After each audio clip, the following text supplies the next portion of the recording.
Democracy Now!, democracynow.org, The War and Peace Report. I'm Amy Goodman.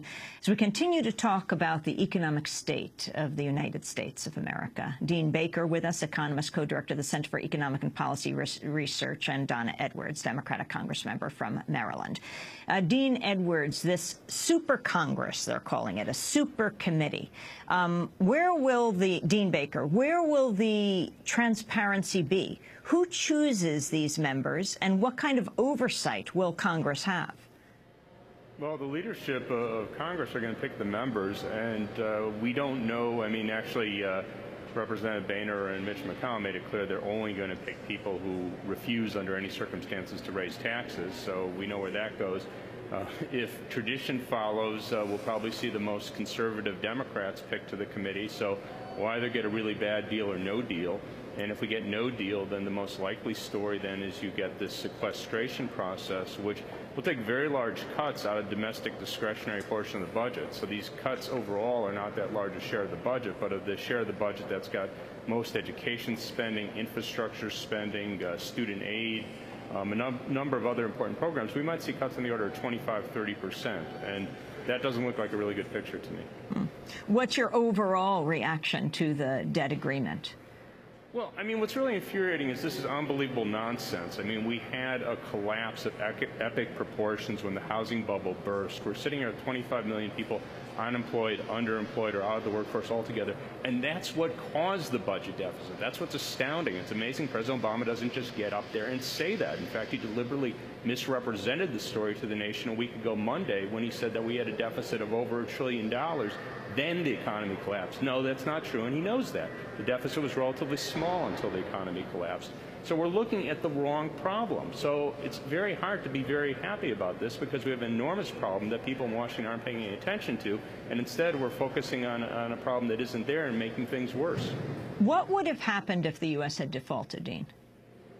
Well, it's a very good question. I mean, we're in uncharted territory, and I actually saw very little threat here because the people on the front line were the Wall Street banks. If it were actually the case that U.S. debt was, somehow trading at less than 100 cents on a dollar, J.P. Morgan, Goldman Sachs, and the rest almost certainly will be insolvent very, very quickly, which is why they would never let it happen. And, if President Obama says, okay, I'm always going to back down, and the Republicans say, we'll go to the wall, well, guess who wins there? So this was just amazing. Basically, the banks had a gun to their head, and they said, if you don't give us everything we want, we're going to pull the trigger. So in terms of the mainstream media coverage, I mean, we know what President Obama said, but what do you think of the media coverage? Oh, it's been absolutely abysmal. I mean, I read the Washington Post. We call them Fox and 15th here, Fox and 15th Street. They basically editorialize throughout the paper. I mean, you understand they have an editorial section, their opinion section, but they always have editorials about the exploding debt. They talk to the Pete Peterson-funded groups constantly. They never give what's just simple, balanced picture. If you just look at the Congressional Budget Office projections, you see we didn't have very high deficits. They weren't projected until the economy collapsed. That's as clear as day. The longer-term picture is the story of a broken healthcare system. Again, as clear as day. You could take that right from the Congressional Budget Office numbers. But instead, they keep harping on this idea of this exploding deficit. They were actually, by the way, Washington Post was cheering on the Tea Party. So it wasn't just right-wing extremists. So people considered very respectable. They were saying, damn right, hold them hostage. Make them give up Social Security and Medicare, which are the big targets for the Peterson Group and the Washington Post. So you've seen a media, I'll throw in National Public Radio, a lesser extent New York Times, basically have abandoned objectivity because they have an agenda to go after Social Security and Medicare, which are hugely popular programs, even among the Tea Party. So you have a small minority, but it's actually not the Tea Party. It's kind of an elite media Wall Street minority. You've mentioned Pete Peterson several times. Who is he? Pete Peterson's a Wall Street investment banker who quite openly has committed himself to going after Social Security and Medicare. He's funded a foundation with over $1 billion of his money that has this as its goals. And they fund a number of groups, think tanks around town. They created this fake news service, the fiscal news service, I believe they call it. They have youth groups. $1 billion goes a long way in Washington, and a lot of people are happy to take his money. I wanted to bring Congressmember Donna Edwards back into this conversation. The largest caucus in the House is actually not the Tea Party. It's the Progressive Caucus. Why can't the Progressive Caucus set the agenda the way the Tea Party Congress members have? Well, I mean, I do think, for example, if you look at the vote that took place on the debt ceiling with a split of 95 Democrats voting for it and 95 against it, what you will see in the 95 of us who voted against that really bad deal were a large swath of the Progressive Caucus and a large swath of the Black Caucus and Hispanic Caucus. And so I think the progressive members, for the most part, actually stuck together in opposing this deal.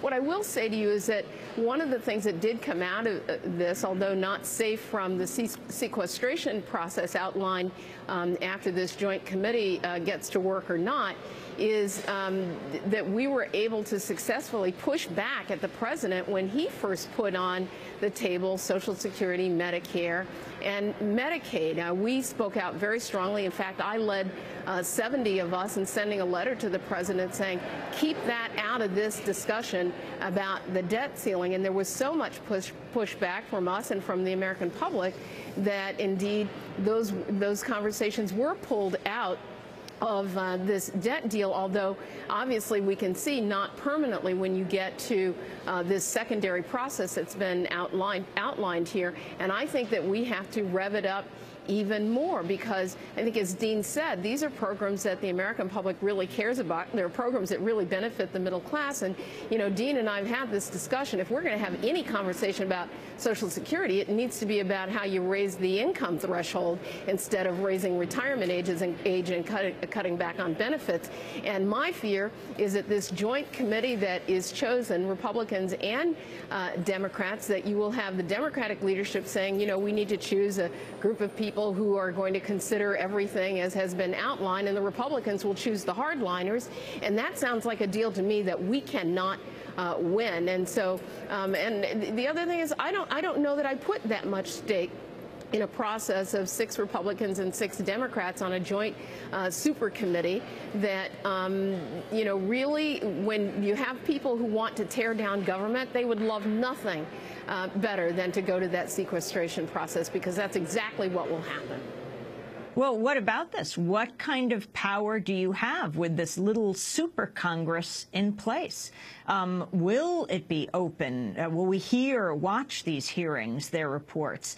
And Dean Baker, you just said that it's been agreed that both the Democrats and the Republicans, none of them will be for increasing taxes on any sector. Is that what you just said? Well, the Republican leadership has said that it's going to be a condition. That's what they're promising their right wing, that a condition of being appointed to the committee is that you will not support any tax increase. The Democrats haven't said that. I'm just saying the precedent has been that the Democratic leadership tends to appoint the most conservative or moderate members, I should say. I'd love to see Donna there. I don't think she will be. You know, one other thing I just wanted to point out, we were talking before about the media. The Progressive Caucus, of course, had its own budget. And that, I didn't see that covered once in the Washington Post, New York Times, National Public Radio. So here you had a budget that was endorsed, 70, 80 members of Congress. That's a lot of members of Congress. Never even gets mentioned. I mean, maybe you don't like it, that's fine. But, you know, it at least should be on the table, something that people could hear about. And, you know, I know members of the Progressive Caucus, that's how I know about it. But you didn't get it from the news media. Well, we're going to leave it there. I want to thank you both very much for being with us. Dean Baker, economist and co-director of the Center for Economic and Policy Research, and Donna Edwards, Democratic congressmember from Maryland, one of the members of the Congressional Black Caucus and the Progressive Caucus who voted against the deficit deal. This is Democracy Now!, democracynow.org, The War and Peace Report.